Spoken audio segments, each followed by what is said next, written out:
Bismillahirrahmanirrahim. Elhamdülillahi rabbil alamin ve salatu vesselamu ala rasulina Muhammedin ve ala alihi ve ashabihi ecmaîn. Musulman doganlarymyzyň köp soraýan soraglary haram işlerde işlemek barada. Arak we araga degişli işlerde işlemek. Kafede, restoranda, dukanlarda spirtli içkiler bar bolsa, şol ýerde işlemek nähilek. Dogrymy ýa dälmi? Ýa-da aýdymsada degişli ugurlarda işlemek. Bir doganymyz diýär toýlarda şol aýdymsada degişli zatlar gurnap berýän, saz gurallar gurnap berýän niýe? Şol dogrymy diýär. Käbir doganlarymyzyň soragy daşar ýurtda kurýe bolup işleýän arak we spirtli içkileri doňzet ýaly zatlar ugra diýerler, äkitmeli bolýas. Şunyň hukmy näme diýerler? Käbirler diýär, çilim satmagyň hukmy näme? Bir dukanda çilim satýan bolsa şol ýerde işlemek bolýarmy, bolmaýarmy? Ýa-da aýal gyzlaryň ýeki örleriniň daşar ýurtda işlemekligi dogrymy diýip soraýarlar ki, bu barada biz aýry dersde giňişleýin jogap berdik. Şu barada gelen soňky soraglaryň biri musulman doganymyz diýipdir: "Men dukanda işleýän, agla we iş wagtymyň köp bölegi diňe spirtli içkiler bilen işlemeli, meselem süpürmeli, gelen adamlara hödürlemeli, satmaly, alar ýal etmeli. Men aýlyk üçin edýän şol işim dogrymy?" diýipdir. Musulman doganlar dinimizde bir zat haram edilen bolsa,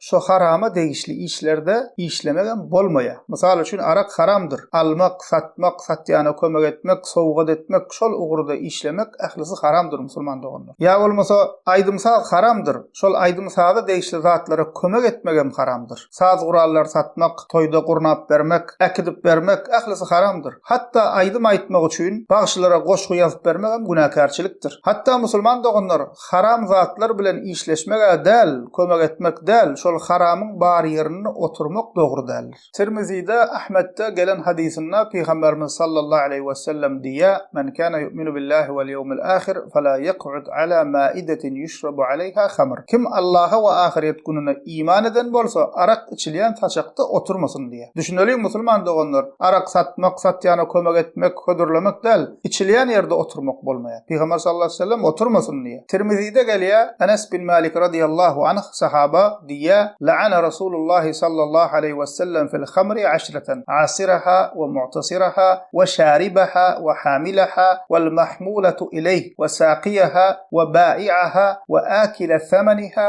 vel mushtari laha vel mushtaratu lehu." Enes bin Malik radiyallahu anh diýär, Peygamberimiz sallallahu aleyhi ve sellem arak barada 10 kişi lagnet etdi diýär. Sykana diýär. Yani o dowr üzümden, şoňa meňzeşdatlardan sykyp ýasalýan eken musulman doganlar. Sykana, yani ýasany öndüreni, sykylana, ýasatdyrana, içene, daşana, öz üçin daşalana, içirene, hödürläne, satana, arak satyp şondan eklenç edene, satyn alana, o öz üçin satyn alynana Peygamberimiz lagnet etdi diýär. Diýmek musulman doganlar, haram we harama degişli işlerde işlemek bolmaýar, gyrasynda görünmegen bolmaýar musulmana. Bu musulman doganlar şunu ýatdan çykarmalyň, rızkymyz Allah Taala'nın elindedir. Intak biz dünýä gelmäke rızkymyzy Allah Taala ýazyp goýdy. Şonuň üçin rızkymyzy halal ýerden gözlemelidir musulman doganlar. Bir insan öň haram işte işlep gezen bolsa, girdejisem bar bolsa, kazancym gowy bolsa, şol insan toba gelip şol işi taşlajak bolanyna şeytan waswasa berer. Sen bu işten çyksaň aç galarsın, gowy kazançdan kesilersin diýip şeytan waswasa berer. Emma musulman doganlar bu da Allah Taala'nın sinagydyr. Sen rızkyny halal ýerden gözleýänmi, haram ýerden gözleýänmi? Şeýle musulman doganlarymyz bar, toba gelýär we işleýän haram işini taşlaýar, hatda şol haram işten kazanan puluny aýrýar musulman doganlar. Käbirler kösenýär 6 ay, 1 ýyl, emma şeytanyň zogyna düşmeýär, waswasasyna allanmaýar. Çyndan toba edýär we gaýdyp şol haram işin ýanyna barmaýar. Allah Taala bil waglaýar we sebäplerini tutýar. We netijede Allah Taala bolan rızkyny eçilýär, gysawatyn içinde öňkü kazanmadygyny kazanýar we has bereketli bolýar ol kazanan maly. Diýmek näme musulman doganlar, şeytanyň waswasasyna allanmaly däl, Allah Taala bil waglap we sebäplerini hökman tutmalydyr.